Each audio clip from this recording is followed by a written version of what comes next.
Hey everybody, Caleb Brown, New Planner Recruiting here. Hope everybody is doing well. Thanks so much for tuning in this week. Got a fun one for you this week. So 3 tips on handling awkward situations in client meetings. So if you're in a client-facing position in your firm, in an advisor position, so paraplanner, lead planner, associate planner, whatever it is, and you're holding yourself out to the clients as a trusted fiduciary, comprehensive financial planner, they're going to bring up stuff. They're going to bring up a lot of stuff. Death, divorce, addiction, past abuse, past infidelity, current infidelity, sex, drugs, lots of different things. So I want to talk a little about how maybe you can handle those, because when I was coming out, I wasn't prepared for that. And when I got in these client meetings and the clients started bringing this stuff up, it freaked me out and I wanted to hide. As it's been well documented, as I've spoken on before. So maybe the first thing is just pause. Understand the gravity of the situation. Read the room, pause. It's feeling heavy. They're sharing something. Be comfortable with the silence. We did a video last week on being comfortable with silence, a skill that you're going to have to master if you want to be a successful planner. After a few moments of silence, you could even say something like, hey, take as much time as you need. Be ready to give them a box of tissues if you're in person. You should always have that in your conference room.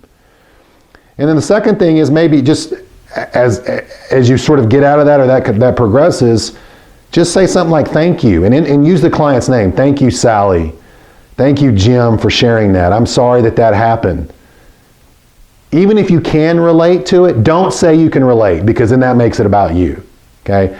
Just remind them this is a safe space. That must have been a very difficult time. Thanks for letting us be a part and sharing of that.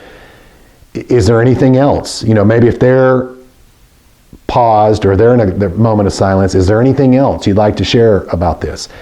And that's when you as the planner have to push your agenda aside on the investment portfolio or the data gathering meeting or the recommendations. Just deal with this issue. You got to get that dealt with first. Okay? Is there anything else you'd like to share? Is there anything else we can help you with? Is there anything we can help you do to help you move forward in this? All right, especially if the client is stuck.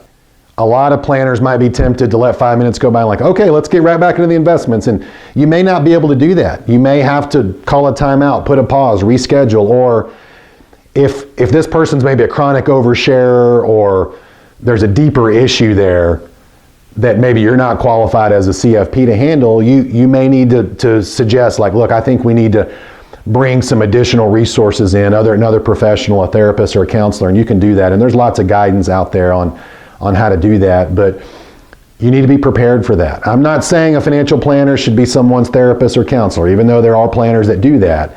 That's not necessarily what I'm saying. And the industry is a little bit split on that. But generally, I think it's a good thing when clients bring stuff like this up, because I know as a practitioner, I know them better, I can give them better advice, I can frame things and phrase things differently, and I know it makes the relationship more sticky, because if they reveal this stuff with me, they're not going to probably want to do it with someone else. So even if we're in a down market like we are now and their account's losing value or whatever, you're less likely to lose the client. So I hope that was helpful.